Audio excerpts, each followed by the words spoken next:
Good evening to all. आज की मैं इस वीडियो में फंडामेंटल एनालिसिस करूंगा एएमसी बिजनेस मॉडल के ऊपर। एएमसी बिजनेस मॉडल जैसे दो बड़े बड़े एग्जांपल होंगे अपने इंडिया में, आईसीआईसीआई और एचडीएफसी एएमसीज। इनका फुल ब्रेकडाउन करूंगा, प्लस 10 to 11 पॉइंट्स हैं इसमें मेरे पास जो ऊपर आपको दिख रहे होंगे। ये 11 पॉइंट्स विद इन 2 2 मिनट्स के अंदर डिस्कस हो जाएंगे। इससे एक चीज़ तो मैं गारंटी दे सकता हूँ कि अभी तक आज तक फंडामेंटल एनालिसिस के नाम पर जो तुमने बेसिक स्क्रीनिंग करी होगी ना, स्क्रीनर पे जाके, स्क्रीनर पे नो डाउट सारा डेटा ना एकदम एक्यूरेट आता है कॉन कॉल्स के बिहाफ पर, और बाकी जो भी चीज़ें रेवेन्यूज और सेल्स वगैरह के ग्रोथ के उस पर सब कुछ परफेक्ट है। बट खुद सोचो, जैसे अगर कंपनीज की रिपोर्ट्स आती है मार्च और हर क्वार्टर में, तुमने देखी, तुमने पढ़ी, तुमने देखा पी और ये सब कुछ बताना दिखाना एंड ओ वाह बढ़िया है, तो मेरे लिए एचडीएफसी से बेटर आईसीआईसीआई, मैं तो इसमें चला जाता हूँ। यही तो होता है नॉर्मली, मतलब कोई भी नया होगा तो यही होगा। जब मैं खुद नया था और जब मैंने सीएफए की स्टडीज़ करना स्टार्ट करी, स्टार्टिंग के बेस पे बता रहा हूँ, जब मैंने पूरे सारे टॉपिक्स कवर किए थे ना स्टार्टिंग में, तो कुछ समझ नहीं पड़ा था, कुछ पल्ले तो वैसे नहीं पड़ा था, क्योंकि बात ये थी ना कि रीडिंग्स करना एंड उसको एप्लीकेशन पे यूज़ करना वो थोड़ा डिफरेंट पार्ट होता था। जब धीरे धीरे एक बार रिवीजन हो गया ना उसका, फिर हमने जब डॉट टू डॉट कनेक्ट करे थे, तब हर एक चीज़ चाहे किसी भी सब्जेक्ट से निकल कर किसी भी चैप्टर से किसी भी रीडिंग से निकल कर आ रही थी ना, वो डॉट्स कनेक्ट होने स्टार्ट हो गए थे। तब पता चला कि भाई अगर कुछ चीज़ मैं एफएसए में यहाँ पे पढ़ रहा हूँ, वो चीज़ मेरी फिक्स इनकम में भी काम आ रही है, वो मेरी क्वांट के तो खैर पूरा मैथमेटिक्स ही है, तो फिर उसकी तो बात ही नहीं करना, क्योंकि सारा बेस ही वहीं से स्टार्ट हो जाता है। बट क्या ठीक है, हम स्टडीज़ के मॉडल पे नहीं जा रहा हूँ। मेरा मेन मोटिव था इस वीडियो का कि मुझे बहुत अच्छा इंसाइट्स मिला था।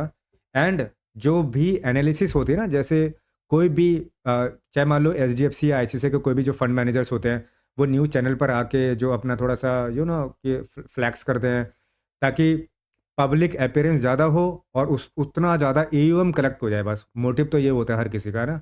कोई भी, अगर मैं भी खुद फंड मैनेजर होऊंगा तो मेरा भी काम क्या ही होगा भाई, अगर चाहे पेड हो चाहे अनपेड हो, अगर मुझे किसी ने बुलाया तो ऑब्वियसली मैं तो खुद जाके तारीफ़ ही करूँगा, अपना बारे में अच्छे अच्छे ही बताऊँगा ना कि भाई मैं ऐसा मल्टी कैप में यहाँ स्मॉल कैप में ना करके मैं यहाँ करता हूँ, फंड एलोकेट करता हूँ। That is our main strategy, ताकि पब्लिक जो रिटेल इन्वेस्टर वो ज़्यादा कि इन्वेस्ट कर रहे हैं, उनको अच्छा लगे देखने में। कोई चीज़ अच्छी लगेगी अपन को तभी तो इन्वेस्ट करेंगे ना। तो मेन मोटिव वो है। तो इसीलिए मैं अभी अभी पता है इस वीडियो का टॉपिक क्या है एक्चुअली में है स्क्रीनिंग और फंडामेंटल एनालिसिस। अच्छा, फंडामेंटल एनालिसिस में तो बहुत लंबी सीरीज भी चल सकती है, बट फिलहाल में कुछ लोग ऐसे मैं मानता हूँ कि जैसे वर्किंग प्रोफेशनल्स होते हैं, तो वर्किंग प्रोफेशनल यार बैलेंस शीट पढ़ने नहीं बैठेगा, वो पूरा कैश फ्लो पढ़ने नहीं बैठेगा, वो हर एक चीज़ मतलब नहीं करेगा। ज़्यादातर सीए भी नहीं करते भाई, कि वो बड़े से बड़े इन्वेस्टर को भी देख लोगे ना, तो वो एक ही चीज़ बताएगा, मुझे कंपनी का मॉडल समझ में आना चाहिए। आज क्या है मुझे नहीं मतलब है उससे, मुझे आगे का 5 साल का दिख रहा है, उसका 10 साल का दिख रहा है, हाँ अच्छी लग रही है तो मैं कर दूंगा।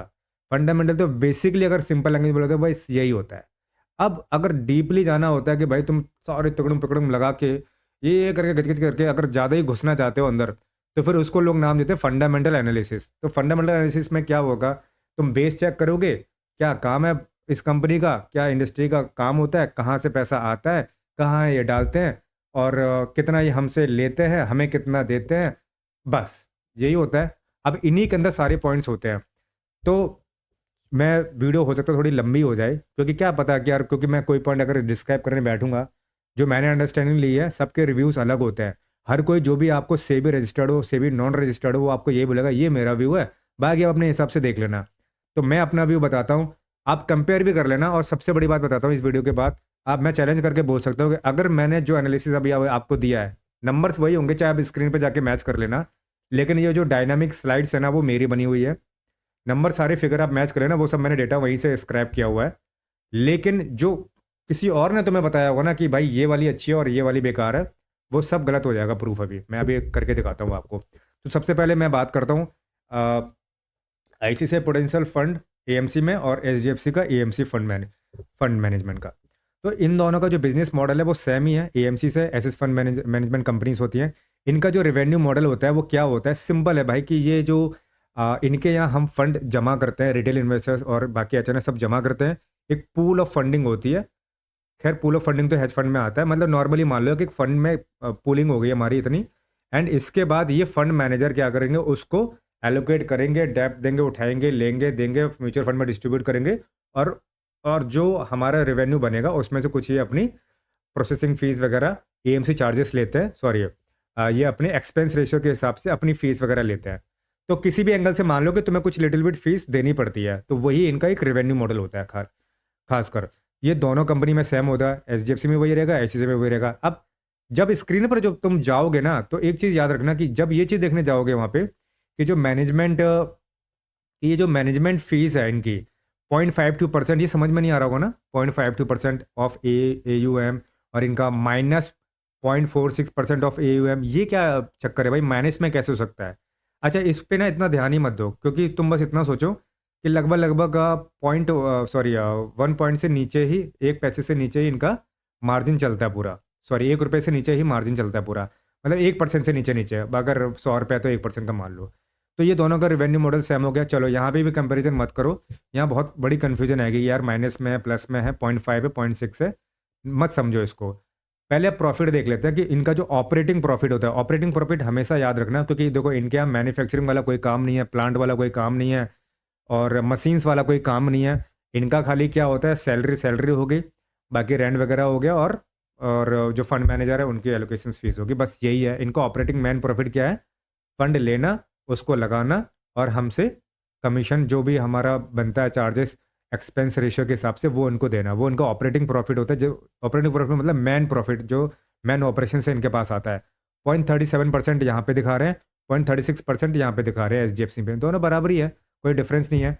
अब Q3 FY26 का अगर रिजल्ट दोगे ऑपरेटिंग रेवेन्यू के हिसाब से, तो इसका 15,000 करोड़ आ रहा है, और इसका आपका 10,000 करोड़ आ रहा है। चलो अभी ये भी समझ में नहीं आएगा, नंबर ध्यान में रखो, और आगे अभी जब स्लाइड आगे बढ़ेगी तो समझ में आएगा कि नंबर में डिफरेंस क्यों आ रहा है।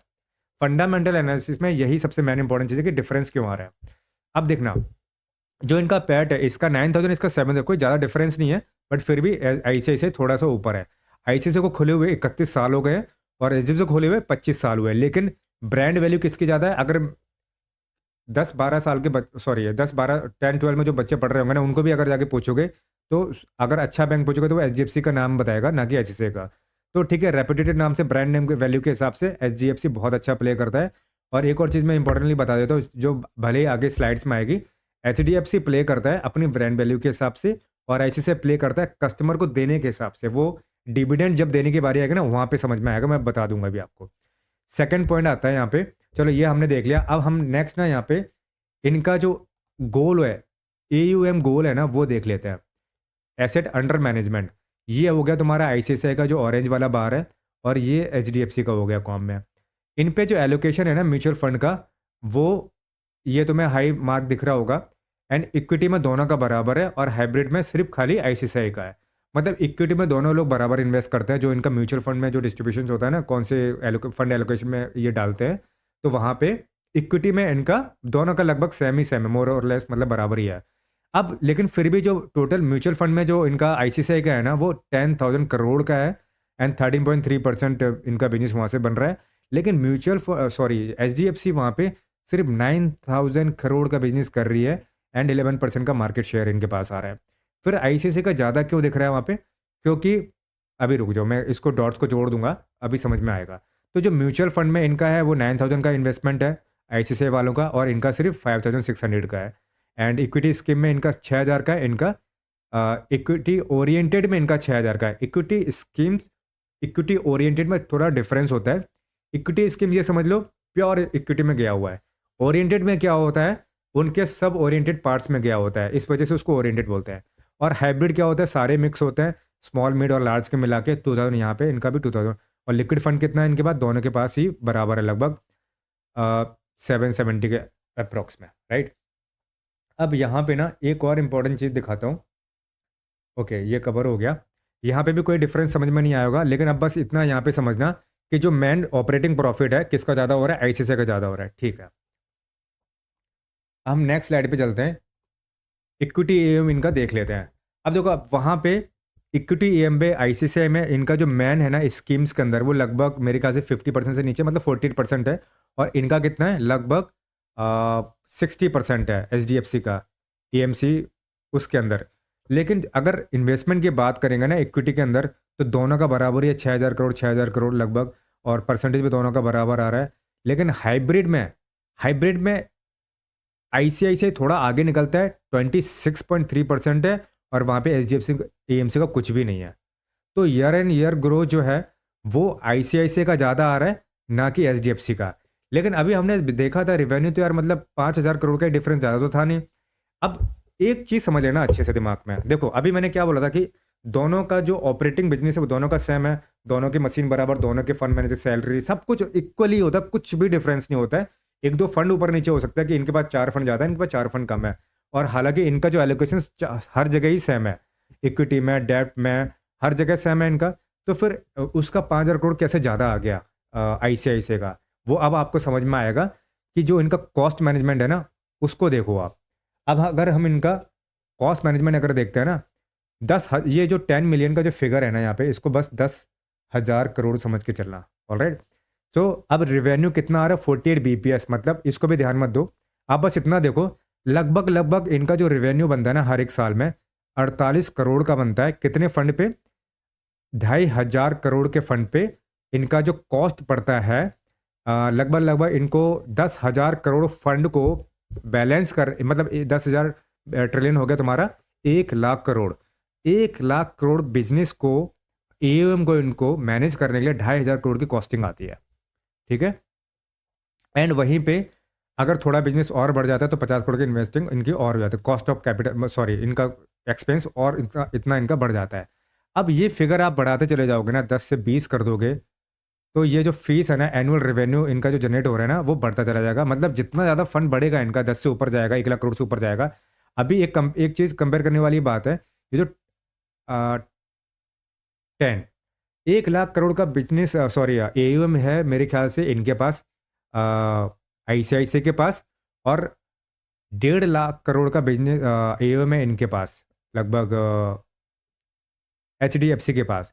तो रेवेन्यू में कितना फर्क आया, 50 से 72, यानी कि 22 करोड़ का डिफरेंस आया। आप ये समझ लेना, अब आपको एक चीज़ समझ में आ रही होगी कि जो आप ना मार्केट कैपिटल देखते हो ना, मार्केट कैप देखते हो कंपनीज का, HDFC का और ICICI का, कंपेयर कर लेना 1.5 में और 1 में कितना रेवेन्यू का डिफरेंस आ रहा है, ओनली ऑन 22 करोड़ का।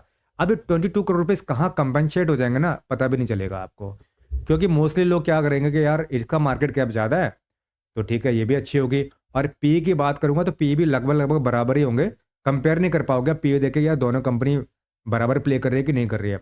बराबर प्ले करने के लिए, चेक करने के लिए कुछ चेक्स होते हैं, हालांकि ये बेसिक है और सेबी की तरफ से आते हैं, तो ये मैं ज़्यादा डिस्क्राइब नहीं करूँगा। ये सब आप जब मेरे ख्याल से उसमें भी स्टडी करोगे ना कि क्या होता है, उसके सेबी वगैरह के कुछ टेस्ट होते हैं, वहाँ पे भी आपको सिखा देते हैं कि जितने भी आपने मतलब AMCs को बताया जाता है सेबी की तरफ से कि आपको पब्लिकली रिपोर्ट डालनी है, जेन्युइन रिपोर्ट डालनी है, आपके जो डिस्ट्रीब्यूटर है उसको डिस्क्लोज करना है, मतलब एक ट्रस्टी होता है ना कि मतलब आपको सारी चीज़ दिखानी पड़ेगी, आप कुछ भी हाइड नहीं कर सकते जनरल पब्लिक से। तो वो सब कुछ यहाँ पे सेबी मैंडेटेड ऑन AMC के अंदर आता है। लेकिन जो इन्वेस्टर्स होते हैं और जो फंड मैनेजर्स होते हैं वो क्या यहाँ पे देखते हैं, और जो रिटेलर्स होते हैं वो क्या देखते हैं कि यार मार्केट क्रैश हो रहा है, तो वहाँ पे AUM का मतलब क्या है। अगर मार्केट क्रैश होगा, लोग विड्रॉल करेंगे, वैल्यू डाउन जाएगी, तो AUM की वैल्यू डाउन चली जाएगी, ये तो सिंपल सी बात है। और फंड अंडर परफॉर्म कर रहा है तो वहाँ पे फीस फिर कम हो जाती है।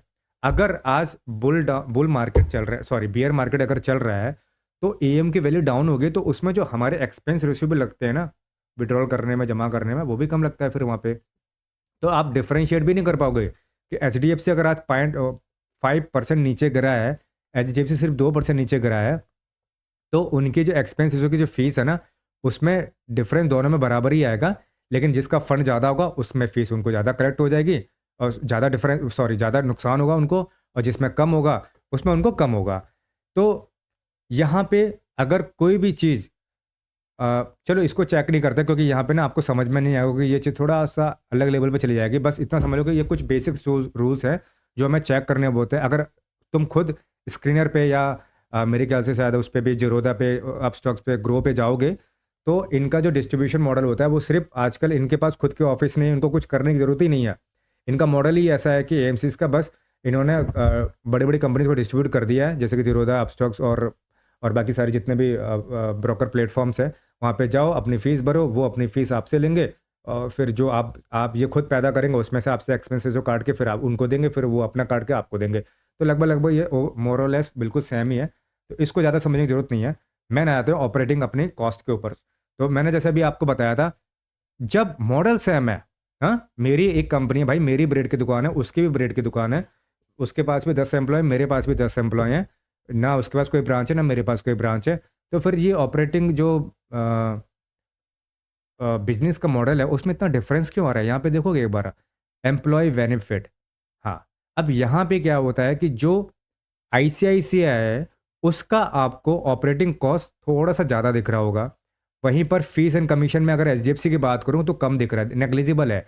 इसकी फीस कहाँ जा रही है, मतलब ये कहाँ है और ये कहाँ है, बिल्कुल भी इसके आगे तो कुछ भी नहीं है एचडीएफ से। इसका मतलब ये है एचडीएफसी का जो रिवेन्यू ग्रोथ आता है ना, वो खुद सेल्फ ऑन करके ले लेते हैं, ना कि वो डिस्ट्रीब्यूट करके देते हैं। अगर किसी और प्लेटफॉर्म पे जाओगे जीरोधा वगैरह पे, आपको मिल जरूर जाएगा, लेकिन बहुत कम मिलेगा जो ये लोग डिस्ट्रीब्यूट करके देते हैं, बल्कि आईसीआईसीआई ज़्यादा देता है। अगर आईसीआईसीआई का म्यूचुअल फंड या सॉरी हाँ म्यूचुअल फंड वगैरह ये सब कुछ भी परचेज करना हो तो इनका डिस्ट्रीब्यूशन कॉस्ट ज़्यादा है, क्योंकि इन्होंने ज़्यादा कमीशन देना है लोगों को। अगर मैं बोल रहा हूँ कि मैं 100 कमाता हूँ, 100 रुपये की हमारे दोनों की सेल हो रही है, 100 में से मुझे 6 रुपये तो देने पड़ रहे हैं कमीशन, और उसको देना पड़ रहा है सिर्फ 2, तो कौन प्रॉफिटेबल है? इसका मतलब एचडीएफसी ज़्यादा प्रॉफिटेबल है। अब अगर यही चीज़ जो मैं पॉइंट अभी बोल रहा हूँ इसको मार्क कर लो, आप पूरे इंटरनेट पे चले जाओ, दोनों की कौन कॉल आप पढ़ लेना, उस पर पढ़ लेना, मतलब स्क्रीन से आप निकाल लेना, वहाँ पे आपको पता चलेगा कि ये जो चलेगा बोल रहा हूँ, क्या बोल रहा हूँ मैं, तो वहाँ पे आपको पता चलेगा कि ये जो लोग बोल रहे हैं ना कि नहीं यार एचडीएफसी का ब्रांड वैल्यू ज़्यादा है, एचडीएफसी का आरओई इक्विटी, मैं आरओई पे अभी आऊँगा, वो ज़्यादा है, तो मतलब एचडीएफसी ज़्यादा सही हुआ। एंड आईसीआईसीआई को देख लो यार, मतलब इनका प्रॉफिट तो ज़्यादा है, पर ये है कि इनका ब्रांड वैल्यू का है, मतलब हम इसको क्यों लेंगे भाई? ये डिफरेंस अभी आपको समझ में आया। अगर प्रोफेशनली एडवांस लेवल पे ना अगर ये करना है, फंडामेंटल एनालिसिस करना है, तो ये पॉइंट देखना जरूरी है। और किसी भी बिजनेस को समझने के लिए मैं तो बोल रहा हूँ 40 मिनट्स इनफ है। हालांकि ये वीडियो मेरी हो सकता है 40 मिनट से ज़्यादा चले, ओवर एक्सप्लेन कर रहा हूँ, बट ठीक है, हो सकता है। देखो, मेरा मोटिव अभी ये नहीं है कि मतलब ज़्यादा से ज़्यादा लोग देख लेंगे तो उनको कुछ ज़्यादा इंसाइट, ऐसा कुछ भी नहीं है। जो कुछ ही इंपॉर्टेंट लोग होंगे जिनको समझ में आएगा कि यार मुझे ये करना है, ये चीज़ समझनी है, या ये कंपनी मेरे लिए बहुत इंपॉर्टेंट है, तो बेटर है कि मैं इसको अभी समझ लेता हूँ बिजनेस मॉडल, तो आगे चल के मेरे को ज़्यादा आसानी होगी, तो उनके लिए है ये, है ना। अब अदर जो एक्सपेंसेस है दोनों के लगभग बराबर है। मैंने बोला था कि एक्सपेंसेस दोनों के बराबर ही होंगे, डेप्रिसिएशन दोनों में बराबर ही है, मोर और लेस एकदम बराबर दिख रहा है आपको। एंड फाइनेंस कॉस्ट भी दोनों का लगभग बराबर आ रहा है, मतलब जो इन्होंने उधारी उठाई हुई है दोनों ने बराबर लगभग उठाई हुई है। यहाँ पे एम्प्लॉय का जो बेनिफिट है, मतलब जो ऐसी से में वो 5,000 का है, इसमें 3,500 करोड़ का है। एंड फीस एंड कमीशन ये 3,000 करोड़ का देते हैं, फीस एंड कमीशन ये देते हैं सिर्फ 41 का, ये था। तो ये फीस एंड कमीशन का जो बार है ना, वो यहाँ पे शो कर रहा है, मतलब कि डिस्ट्रीब्यूशन कम करते हैं, ये एफिलेट कम करते हैं, ये ब्रोकरेज नहीं देते हैं, या ये डिस्ट्रीब्यूट ही नहीं करते, तो ब्रोकरेज ही क्यों देंगे? सिंपल सी बात है। और फाइनेंस कॉस्ट इसमें 132 है, इसमें 96, मतलब बराबर, लगभग ही बराबर है, तो कोई ज़्यादा डिफरेंस नहीं है इसमें। ओके, तो अब हम आते हैं अगले अच्छे पॉइंट पे, आरओई एंड डिविडेंड पे। ये मेन इंपॉर्टेंट पॉइंट है गाइस। मैंने ना जब कि देखो, कोई भी चीज़ कनेक्ट करोगे तो आप स्टोरी से कनेक्ट करोगे, ठीक है। मैंने कोई कंपनी, जैसे मेरे कोई रिलेटिव है या मेरे एक फ्रेंड है नोएडा में, ठीक है, वो इनका कोई हॉस्पिटैलिटी लाइन में है, वो उनका खुद की एक कंपनी है, एक कंपनी एक्वायर कर चुके हैं, मैन्युअली करी थी, कोई कंपनी लिस्टेड नहीं है उनकी। लेकिन उस टाइम पे मैंने बहुत हल्के में लिया था, 2018-19 की बात है, जब मैं उनके ऑफिस वगैरह जाता, मैंने कहा कितने एम्प्लॉय हैं? तो मेरे 25-30 एम्प्लॉय हैं बस। कह रहे हाँ, तो मैंने कहा कितना बनता है कुछ, तब तो मुझे कुछ बैलेंस शीट पढ़ना वगैरह नहीं आता था उस टाइम पे अच्छे से। कह रहे 30-40 एम्प्लॉय हैं, हम 2 पार्टनर हैं, और इतना रेवेन्यू हमारा 27 लाख का बनता है। मैंने कहा अच्छा अच्छा अच्छा, ठीक है। अब मैं एक चीज़ आपको बताता हूँ, अगर कोई भी कंपनी है आईसीआईसीआई का उठा के देखोगे, वो 60% से ऊपर चल रही है एंड ग्रोइंग स्टेज पे है। वहीं पर अगर एचडीएफसी को उठा के देखोगे, अब 30% से नीचे चल रही है, मतलब 30 के अराउंड ही चल रही है। फाइनेंशियल ईयर 2025 का रिकॉर्ड दिखा रहा हूँ, और अगर 26 का भी होगा तो यहीं तक होगा, 30 से ज़्यादा नहीं होगा इसका। अब यहाँ पे ये देखो, आरओई जो है ना, वो आईसीआईसीआई का जो रिटर्न ऑन इक्विटी आ रहा है ना वो 70-80 मतलब ऑन एन एवरेज 75 से ऊपर ही रहा है। देखो 87, 82, 26 तक में भी इन्होंने 90 तक का दिया हुआ है। लेकिन वहीं पे HDFC की बात करूँ ना, इन्होंने जो रिटेल इन्वेस्टर्स हैं उनको डिविडेंड स्टार्टिंग से बहुत कम दिया था। अगर डिविडेंड पर शेयर की बात करो 34, 48, 70, 90 यही कुछ आ रहा है। चेक कर रहे हो इसको, मतलब 34, 48, 70 यही इतना ही कुछ आ रहा है, उससे ज़्यादा दिया नहीं। इवन दो 25 में भी लास्ट ईयर भी 32 पर ही इन्होंने एंड किया ROE के ऊपर बेस पे, और यहाँ पे इनका ROE 87.9% आ रहा है। अब ROE याद रखना, देखो कोई भी चीज़ याद कैसे रखनी है, ऑपरेटिंग मार्जिन प्रॉफिट, ROE का कितना इक्विटी आ रहा है वो, एंड अर्निंग पर शेयर वो कितना दे रहे हैं। ICICI का मोटिव हमेशा ये रहा है कि हम अगर 100 रुपये कमा रहे हैं ना तो लगभग 87, 85 वो ऑन एन एवरेज ऐसे डिविडेंड बांट रहे हैं। ठीक है, इनका ये फिक्स है। और वहीं पर HDFC का क्या है, 32, 33% से ऊपर नहीं जा पा रहे हैं। अब एक चीज़ अच्छे से याद रखना, इन्होंने अब जाके ये प्रॉफिट बढ़ाया 78 किया है, और इनका देख लो आप 84, 76, 81, 80 ऑन एन एवरेज इन्होंने 80 दिया है। मतलब हमेशा HDFC से ज़्यादा इन्होंने दिया है अपने इन्वेस्टर्स को। ये हो गया ROE एंड डिविडेंड के बेस पर। ICICI का अगर आप 23 से निकाल के देखोगे ना तो इन्होंने डिविडेंड पर शेयर कम दिया है, HDFC ने ज़्यादा दिया है। लेकिन पहले कौन ज़्यादा देता था, पहले ICICI ज़्यादा देता था एंड HDFC कम देता था। ये हो गया डिविडेंड पर शेयर। और रिटर्न ऑन इक्विटी किसका ज़्यादा आ रहा है, रिटर्न ऑन इक्विटी फिर भी ICICI का ज़्यादा आ रहा है। अब ये चीज़ थोड़ा ना हजम नहीं हो रही कि यार ऐसे कैसे हो सकता है कि मतलब ICICI दे भी कम रहा है और इनका रिटर्न ऑन इक्विटी ज़्यादा आ रहा है। ऑब्वियसली आएगा ना यार, अगर मेरे पास 100 रुपये है, मैं 4 ही बांटूंगा तो 96 का प्रॉफिट है मेरे पास। कोई दूसरी का HDFC है 100 का प्रॉफिट है और वो बांट रही है तुम्हारे को मतलब 70-80 बांट रही है, तो उसका तो profit come, return on equity उसके पास कम हो गया ना। लेकिन याद रखना, अब यहीं पर क्या है, मास्टर पॉइंट यही है कि रिटर्न ऑन इक्विटी का जो फॉर्मूला होता है वो मल्टीप्लिकेशन पे चलता है। मतलब कि नेट प्रॉफिट मार्जिन कितना हुआ, रिटर्न इक्विटी को ऐसे समझो भाई, रुको डिविडेंड में हटा के मैं आपको ना रिटर्न इक्विटी वर्सेस रिटर्न दिखाता हूँ, इससे समझ में आएगा तुम्हें। देखो रिटर्न ऑन इक्विटी का मतलब ये होता है नेट प्रॉफिट मार्जिन जो आया मल्टीप्लाई बाय एसेट टर्नओवर। मतलब कि दोनों कंपनी के पास जो एसेट है उनसे कितना टर्नओवर इनका रिवेन्यू बन रहा है। मतलब कि इससे एफिशिएंसी चेक होती है। मतलब मेरे पास कुछ हाईली क्वालिफाइड या AI इम्प्लीमेंटेड कुछ ऐसी एप्लीकेशंस हैं जो मैं इम्प्लीमेंट करके उनसे कुछ ना कुछ रेवेन्यू अच्छा जनरेट कर रहा हूँ। एंड एज कम्पेयर टू जो आपका नेट प्रॉफिट मार्जिन होता है वो खाली प्रॉफिटेबिलिटी दिखाता है, भाई इतना हमने AM कलेक्ट किया, इतना हमारे पास एक्सपेंस रेशियो है, that is our collection fees and that's all. So यहाँ पे ICICI का जो बार ग्राफ है वो ऊपर जा रहा होगा, दिख रहा है आपको। अगर मैं इसको बढ़ा भी दूँ, AMC का स्टॉक जो है ना बढ़ा भी दूँ ना, तब भी ICICI ही ऊपर रहेगा। 1 लाख पे मैंने रखा था, 1 लाख पे भी यही हाल है। ICICI का जो रेवेन्यू ग्रोथ है वो 30,000 करोड़ का आ रहा है और इनका 11,000 करोड़ का आ रहा है। मतलब ईयर ऑन ईयर दोनों लोग 18 से 20% का रेवेन्यू ग्रोथ तुम्हें दे रहे हैं। यहाँ पे तुम कंपेयर नहीं कर पाओगे। अगर तुमने इसको देखा ना 18 to 20% को, तो तुम्हें ये लगेगा कि यार ठीक है ना, दोनों का बराबरी तो है। लेकिन अगर अमाउंट ऑफ कैपिटल पे देखोगे तो 11,000 इसके पास है और 30,000 करोड़ इसके पास है। मैं मानता हूँ कि 30,000 करोड़ में इसका डिस्ट्रीब्यूशन पार्ट ज़्यादा है, तो कहीं ना कहीं 30 में से हो सकता है ये इसको 50% या मेरे ख्याल से 10% का रेवेन्यू इनको ज़्यादा एज ए कमीशन देना पड़ रहा हो डिस्ट्रीब्यूशन फेज पे। तो कहीं ना कहीं कंपेरेबिलिटी अगर निकालोगे तब भी 11 और 20 में बहुत डिफरेंस है। करेक्ट। तो ये हो गया तुम्हारा रिटर्न ऑन इक्विटी। अगर कोई कंपनी का net profit margin multiply by asset management और टर्नओवर, एसेट से कितना प्रॉफिट उनके पास आ रहा है, इनटू फाइनेंशियल लेवरेज। अब फाइनेंशियल लेवरेज जो है दो तरीके से हो सकती है, या तो हमसे इन्वेस्टर से पैसा उठाया हो या किसी मार्केट से डेप्ट करके उठाया हो। अब जब उसको मल्टीप्लाई करेंगे ना तब हमारा रिटर्न ऑन इक्विटी निकलता है। अब नेक्स्ट पॉइंट यहीं पे यही बनता है कि या तो पहले हम PE चेक कर लेते हैं, उसके बाद में तुम्हें डिस्ट्रीब्यूशन बता दूंगा एंड वहीं पर फिर हम ड्यू पॉइंट का फैक्टर एनालिसिस करेंगे। ड्यू पॉइंट ही आपका मेन फंडामेंटल एनालिसिस स्कोर होता है। ये पॉइंट बहुत इंपॉर्टेंट है, याद रखना। मैं अगर यहाँ पे रिटर्न ऑन इक्विटी तो हमने देख लिया, PE की डिफरेंस की बात करें तो यहाँ पे ज़्यादा बात करने वाली बात नहीं है। PE आपको स्क्रीन पे भी मिल जाएगा, इसका 22 जा रहा है, इसका 17 जा रहा है। एंड स्टेबिलिटी की बात करें 78, 80, 83, 88% ट्राजेक्टरी है। और इनके पास रिटर्न ऑन इक्विटी हमेशा HDFC के पास कम रही है। क्यों कम रही है? क्योंकि इनके पास डिस्ट्रीब्यूशन फेज ज़्यादा है। ठीक है। पे आउट रेशियो की बात करेंगे 81% ये बांट रहे हैं, 70 to 78 अब इन्होंने बांटना स्टार्ट किया है। एंड पैड ग्रोथ की बात करेंगे तो इसका 20% है और इसका कहीं ज़्यादा है उससे। अब HDFC का बार तुम्हें थोड़ा नीचे दिखेगा, ROE के मामले में ICICI ऊपर चला गया है एंड ग्रोथ के मामले में ICICI थोड़ा ऊपर है, लेकिन पी मल्टीपल में दोनों अप्रोक्सीमेटली बराबर है। बल्कि HDFC का जो मार्केट कैप है वो 1.5 लाख है और इसका 1 करोड़ है। तो अब एक बात बताओ मुझे, अगर हम पैड की बात करें तो किसका ज़्यादा आना चाहिए? ऑब्वियसली HDFC का ज़्यादा आना चाहिए, पर यहाँ तो कम आ रहा है, लेकिन इससे भी कोई फ़र्क नहीं पड़ता। आपको जो मेन चीज़ देखनी है इनके बैलेंस शीट में जाके, अगर फंडामेंटल एनालिसिस को बहुत ही एडवांस लेवल पे देखना है ना, तो जो लिवरेज उन्होंने उठाया HDFC ने या ICICI ने वो चेक करें, क्योंकि एसेट और इनका जो नेट प्रॉफिट वो दोनों बराबर ही लगेगा आपको, क्योंकि जो मशीन्स इनके पास, जो चीज़ें फैसिलिटीज इनके पास होंगे वही इसके HDFC के पास होंगे। मेन जो फैक्टर जो इनको डिफ्रेंशिएट कर रहा होगा आपस में, वो सिर्फ इनका डिस्ट्रीब्यूशन फीस कमीशन देने वाला, और दूसरा क्या, लिवरेज इन्होंने कितना उठाया मार्केट से, मतलब कि डेप्थ वगैरह।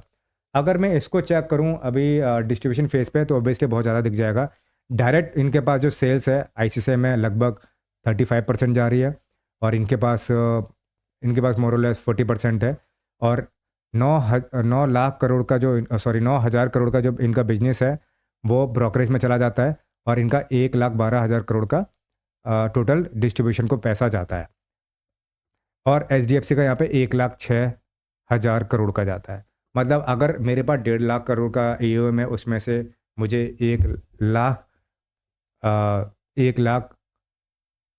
करोड़ एसेट पे मुझे, अगर ये इनका AUM अमाउंट है उसके ऊपर मुझे देना पड़ रहा है, तो लगभग इनके पास जो फेज है वो HDFC के पास कम है और ICICI के पास ज़्यादा, क्योंकि ICICI का जो म्यूचुअल फंड पे डिस्ट्रीब्यूशन है वहाँ से जो इनके पास आ रहा है वो लगभग 40% आ रहा है, और इनके पास जो म्यूचुअल फंड से आ रहा है वो 23% आ रहा है। अब ज़्यादातर इंडिया में जो इन्वेस्टिंग के नाम पर जो चीज़ SIP लमसम वगैरह जो जाता है ना, वो म्यूचुअल फंड में जाता है। तो मेरे से बंदे को, अगर जो नॉर्मली फाइनेंस में नहीं, बैकग्राउंड में नहीं भी है, थोड़ा बहुत अगर स्टडी कर भी ले, तो उससे कोई खास फ़र्क पड़ेगा नहीं, क्योंकि हम जो भी चेक करते हैं ना इनिशियली फेज़ पे, वो बहुत बेसिक लेवल की चीज़ें होती है। तो इतना ही कुछ देखेंगे, भाई ठीक है म्यूचुअल फंड मेरे लिए ये वाला सही, मैं इस पर चला जाता हूँ। तो ये फेज से भी तुम्हें कुछ क्लियर पॉइंट नहीं मिलेगा। अब आते हैं मेन पॉइंट पे, ड्यू पॉइंट पे। अब ये जो ड्यू पॉइंट है ना भाई, ये एकदम औसम चीज़ है। अगर तुम स्क्रीनर पे घंटों बिता लेना, 40 घंटे भी बिता लो, मैं तुम्हें गारंटी देता हूँ, अगर तुम 7 दिन भी अगर स्क्रीन पे बिता लोगे ना, दोनों की कॉल के ऊपर और स्क्रीनर के डेटा के ऊपर, तो भी ये वाला इंसाइट्स कंपेरेटिविटी नहीं निकाल पाओगे आप। मतलब ये नहीं कह रहा हूँ कि मैं चैलेंज कर रहा हूँ, मैं एक चीज़ बता रहा हूँ कि सोचने का तरीका है ना। अब मेरे सोचने का तरीका ये है, एक तरफ मैंने ICICI पकड़ा, इस तरफ मैंने HDFC पकड़ा। नेट प्रॉफिट मार्जिन अगर अभी 53% चल रहा है किसका, ICICI का, जो कि कम है HDFC से, इनका 73% है। ठीक है, एसेट, मैंने अभी जो ROE की बात करी ना, ROE का फॉर्मूला ही ये होता है, net profit multiply by asset turnover into multiply by financial leverage. तो ये फॉर्मूला होता है ROE का। अब ROE अपन चेक कर रहे हैं यहाँ पे मैंने, माइक चल रहा है ना, ओके। फाइनेंशियल लेवरेज कितना इनके पास, 1.35 टाइम्स। मतलब जो इनके पास कैपिटल है, AUM है 1 लाख 1.5 लाख करोड़ का, उसका 1.35 टाइम्स। मतलब अगर मेरे पास 1 लाख करोड़ है, 1 लाख करोड़ है, तो मतलब मैंने कितना किया होगा, 1,000 करोड़ का डेब्ट उठाया होगा, 1,350 करोड़ का डेब्ट उठाया होगा, 1.35x का मल्टीपल यही हो गया। और इन्होंने भी लगभग उतना ही सेम उठाया, 1.10, 1.2, 1.3 लगभग।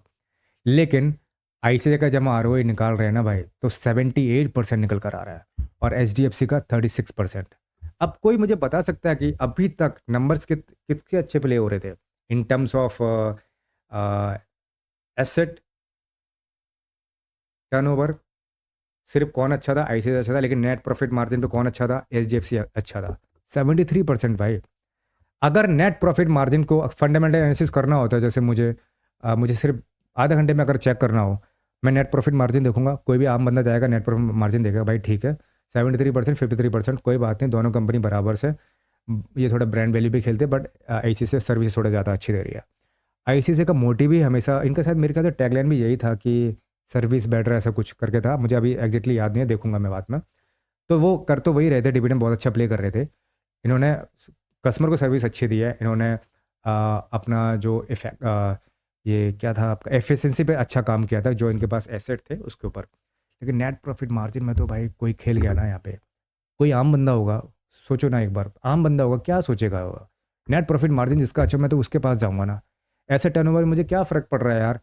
क्योंकि कोई भी आम बंदा ये सोच सकता है कि यार ठीक है, आईसीसी के पास तो 10 अच्छी मशीनें हैं और 10 अच्छे फंड मैनेजर है, 10 अच्छे अच्छे अच्छे ऑफिस है इनके पास में, एचडीएफसी के पास नहीं है। कोई सोचेगा अरे यार एचडीएफसी नाम ही ऐसा ना, मुंह से एच नहीं निकाल पाओगे, वो एच नंबर के आपके पास ऑफिस खड़ा कर देगा इंडिया के अंदर। तो 0.45 और 1.10 में से कोई उनको डिफरेंस नज़र आएगा? मतलब सिंपल लैंग्वेज में बिल्कुल भी समझ में नहीं आएगा। लेकिन वहीं पर क्या है कि देखो, हर कंपनी को, हर फंड मैनेजर को दिमाग अलग होता है। क्योंकि फंड मैनेजर बनता कौन है? CA CFA करने के बाद, चार्टर होल्डर बनने के बाद, टन्स ऑफ ईयर्स का एक्सपीरियंस लेने के बाद ये तो बंदा जाके उस सीट पे बैठता है। चाहे मैं बैठूँ, चाहे कोई और जाके बैठेगा। बैठने के बाद वो क्या दिमाग लगाएगा? मैंने इकोनॉमी रीड करी, मैंने मैक्रो करा, माइक्रो किया, मुझे ये समझ में आ रहा है, मैं स्मॉल कैप पे नहीं जाऊँगा, मैक्रो इसमें मिड कैप पे जाऊँगा, यहाँ इन्वेस्ट करूँगा। बंदा तो वही होता है ना इन्वेस्ट करने के लिए। आपके सारे पैसे, हम सब के पैसे एक बंदे के हाथ में होते हैं, जो वो इन्वेस्ट करेगा, जहाँ जाएगा, जिस एसेट में जाएगा, हमको बस उसके ऊपर अपना रिटर्न निकाला है। 13-14% का रिटर्न उनके पास निकल कर आ रहा है, वो उतना करके उसमें डाल रहे हैं बस। 1.10x है और दोनों के पास बराबर है, बट फिर भी ROA ही इसका ज़्यादा निकल कर आया है ICICI का, 78%, 36%।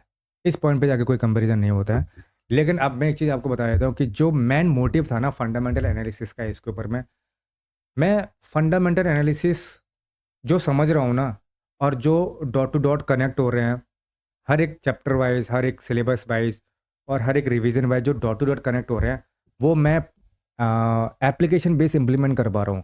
And as you can see that I have created all of my slides by my own, by giving my own drivers of assumptions. क्योंकि जब फाइनेंशियल मॉडलिंग के बारे में बात आएगी ना, तो वहाँ पे आपको रट्टा वाली चीज़ें काम नहीं आएंगी। मैंने ये बस ये डालने और मेरा ये बनकर नहीं बनता भाई ऐसे।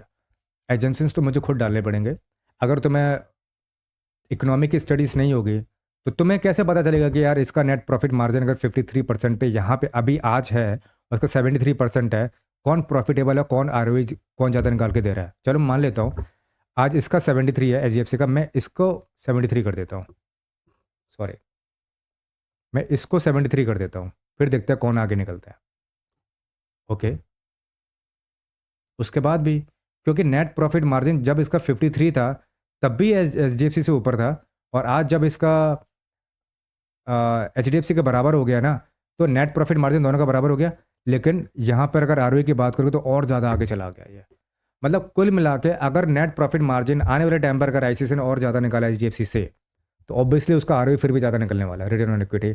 अब रिटर्न ऑन इक्विटी को अगर फंडामेंटली अगर समझने, किसी के पास पूल ऑफ अमाउंट है, मिनिमम 50 लाख 1 करोड़ का अमाउंट है, तो अगर मैं कह रहा हूँ 30-40 रुपीज़ का डिविडेंड पे आउट कर रही है AMC, तो भी मतलब 1 करोड़ पे 3-4 लाख रुपए हर क्वार्टरली कमा सकता है एज ए डिविडेंड। अगर उसके बराबर भी चला जाएगा ना नेट प्रॉफिट मार्जिन पे, और नहीं भी जाएगा तो उसको क्या फ़र्क पड़ रहा है? वो तब भी 78 पे है।